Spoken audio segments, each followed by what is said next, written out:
तब तक वो सुखी संपन्न समृद्ध दिखाई दे रहे हैं, लेकिन शांति पाप कर्म करने से नहीं मिल सकती है।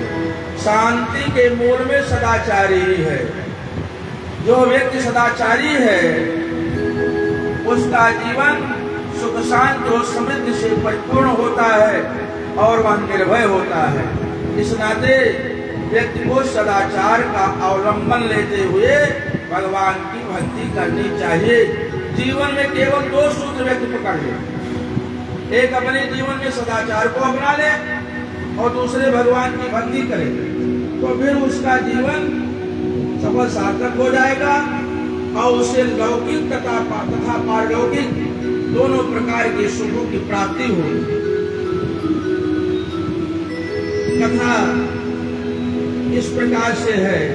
कल की जो हम कथा सुनाए थे देवराज की और चंचुला से संबंधित कथा, ये स्कंद पुराण की कथा रही। आज शिव महापुराण की मूल कथा तो हम सुनाएंगे। जैसे उसी कथा को अनेक पुराणों में वर्णन किया गया है, लेकिन उसमें कुछ परिवर्तन के साथ उसका वर्णन मिलता है।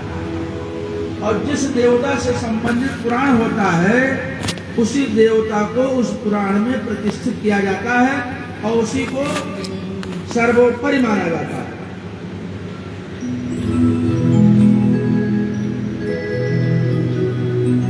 सूतवाच, सूत जी कहते हैं एकस्मिन् समये विप्र नारदो मुनिसत्तमः ब्रह्म पुत्रो विनीतात्मा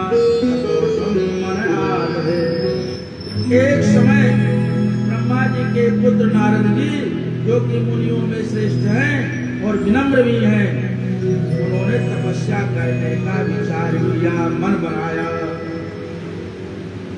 तो भीमशैल गुहा काचित एका परम शोभना यह समीपे सुरनदे सदा वहति वेगता।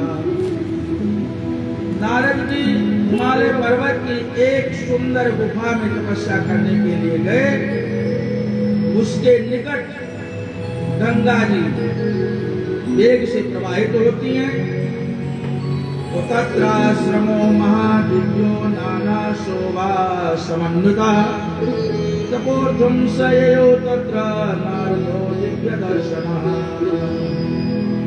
तो वह महान आश्रम था और अनेक प्रकार की प्राकृतिक छटा वहां विराजमान थी और तपस्या करने के लिए मन बनाए।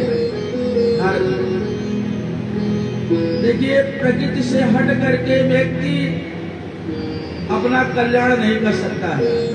प्रकृति के सुरम्य बोध में ही व्यक्ति का स्वाभाविक विकास होता है।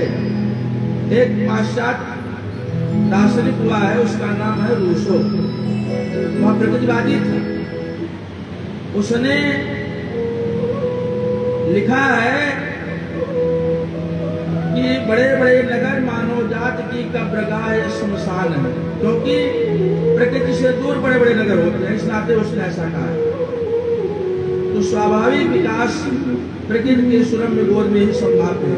इसी नाते हमारे ऋषि मुनि तपस्या करने के लिए जंगल में जाया करते थे, जहाँ की अद्भुत प्राकृतिक छटा रहती थी और वहां शांति का अनुभव करते थे। और ध्यान के लिए शांत वातावरण होना चाहिए। साधना का सम्राट है ध्यान। किसी भी देवता की पूजा अर्चना करें